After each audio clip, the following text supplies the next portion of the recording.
Hi guys, and welcome to another episode of Kabir Considers. In this video, we're going to react to Texas versus California. So this is a stand-up comedy bit by Ralph Barboza. I've never heard of any sort of comedy from this guy before, but it's been recommended to me. The video's got tons of views, and I'm just hoping it's going to be funny. Let's see. What's up? Hi, this is tight, man. I'm actually I'm visiting. This is the first time I really got to hang out in Cali, and I love it. The weed is amazing.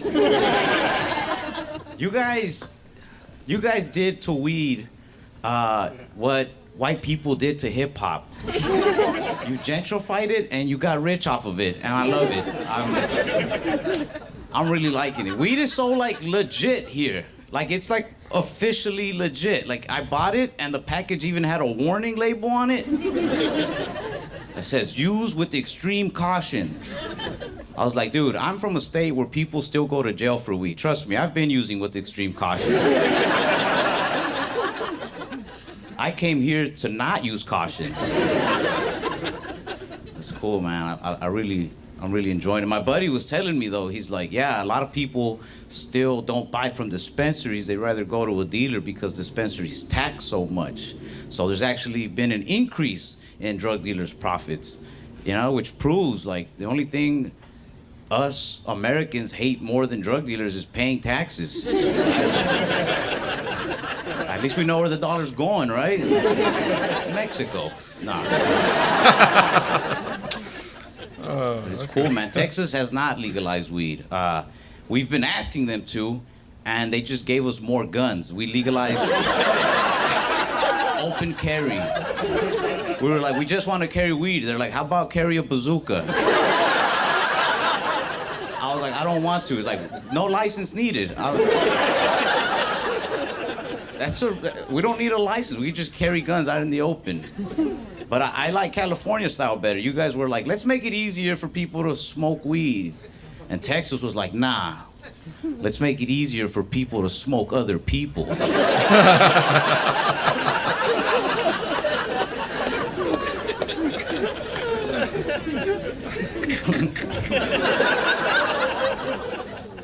Actually, a while back, I had two friends go to prison for selling drugs. And don't worry, the story gets better. Not for them, they're in prison, but for me, I got material out of it. I like it. When drug dealers call you from prison, they always ask the same question. They're always like, who would have thought I'd go from driving the Benz to sleeping in a cell? Everybody. That's why we asked you to stop. They asked me not to talk about this stuff on stage, but the way I see it, for the next 5 to 7, I can say what I want.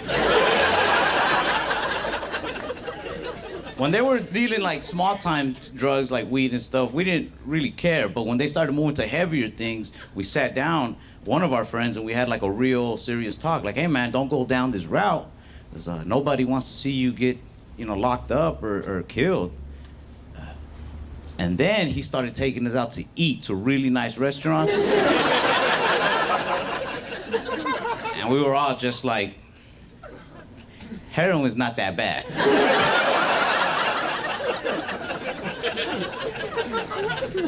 No, but they went that route, which was crazy. One of my buddies, I think the only one He's not bad.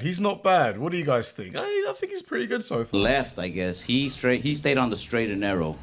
He has a job at Target, and he loves his job at Target so much that sometimes I wish he would have just gotten involved with drugs instead. He doesn't like when I leave things laying around the store. Like he'll find a shirt and he'll bring it to me like if his friend died in it or something. He's like, hey man, did you do this? I'm like, yeah. He's like, no man, I don't think you get it. You see, people like you who leave stuff laying around the store are the reason that people like me have to spend hours restocking all these items. And I said, hey man, I don't think you get it. I think people like me are the reason people like you have a job. You're welcome, you work for me now. Damn, oh my God. I hope you never actually said that. But I'm very close with my friends, especially because I was an only child. I was an only child for a while until I found out that I have half siblings, which that got me excited. Finding out you have half siblings out there is like finding out that they made sequels to your favorite movie. You know, when you first hear about these sequels, you want to see these never-before-seen sequels. But then you meet the sequels, and you're like, they should have just stopped after that last one. Honestly, the first one is the best. Like this. But I was an only child for a long time, which I feel made me into a social weirdo. Like, I don't really like going out. My friends will force me to go out to like bars and parties. And on the way to a party, they always say the same thing. They always be like, "You excited? Come on, get excited." Never once has it worked on me. Like, never once have I been like, "All right, here I go." I don't like when they say that. "Come on, get excited." That's like handing somebody a drink and being like, "Come on, drink it." Like, dude, the more you force this, the less I want to party with you. But I'll go to parties, but I'm trying so hard to, like, be social. But I think people know I'm forcing it. I feel like I'm an undercover cop at parties. Because I just walk around talking to myself. Be like, "Play it cool, Ralph. They think you're one of them." And then somebody will walk up and be like, "Hey, you know where the restroom's at?" And I'll be like, I didn't want to be here. I mean, if you're ever like this at a party, this is going to be terrible advice, but you probably need to drink more. Like, if you drink more, usually for me, it makes me more social. I'm already quite social, but drinking definitely helps situations in parties. Walk to my car like, "You blew it, you blew it." I'm not very big on the whole social media thing either. People don't do strange things on there often, but sometimes they get a little too social, and I'm like, I'm out. Like, I pull the plug on Instagram. And it'll be normal stuff. It'll just get a little too weird to me. Like, this guy messaged me. He was like, "Hey, man, I saw you posted a picture eating pizza, and I wanted to ask you, where'd you get that pizza at?" And I didn't say anything right away, so he sent a follow-up message. Mate, who does that? Who does that? He was like, "Hey, man, I hope you're not planning on ignoring me." I was like, I wasn't, but now that you said the creepiest message ever, I'm deleting my Instagram.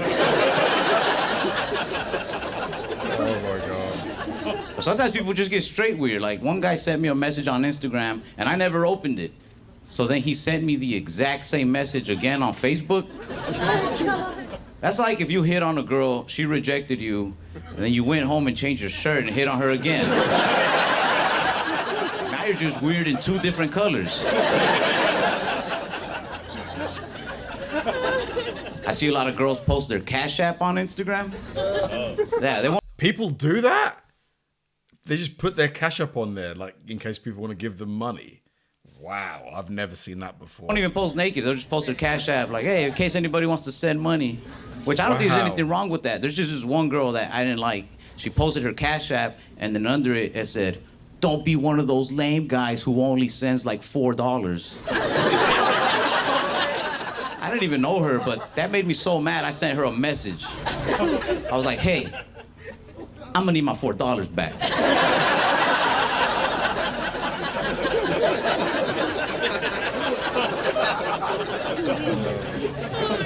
One of my friends made $800 in one day through Instagram. Yeah, she doesn't post naked or anything. So I'm proud of her for making that money, but I don't know why I'm proud exactly. Wow, so people paid her $800. What for? She says one guy sends her $400 anytime she has an hour to kill just to talk to him about his troubles. Wow. Which, good for her. That's like, most people have to spend 6-8 years in college to become licensed therapists.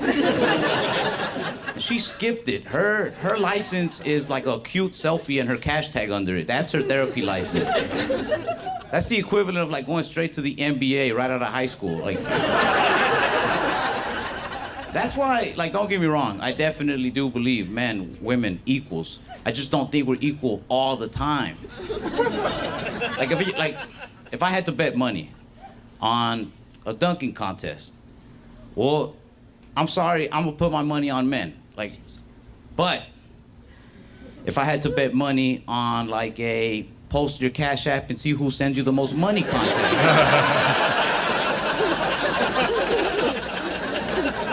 I've already given the women my last $4. Hey, I'm Ralph Barbosa. Thank you guys so much.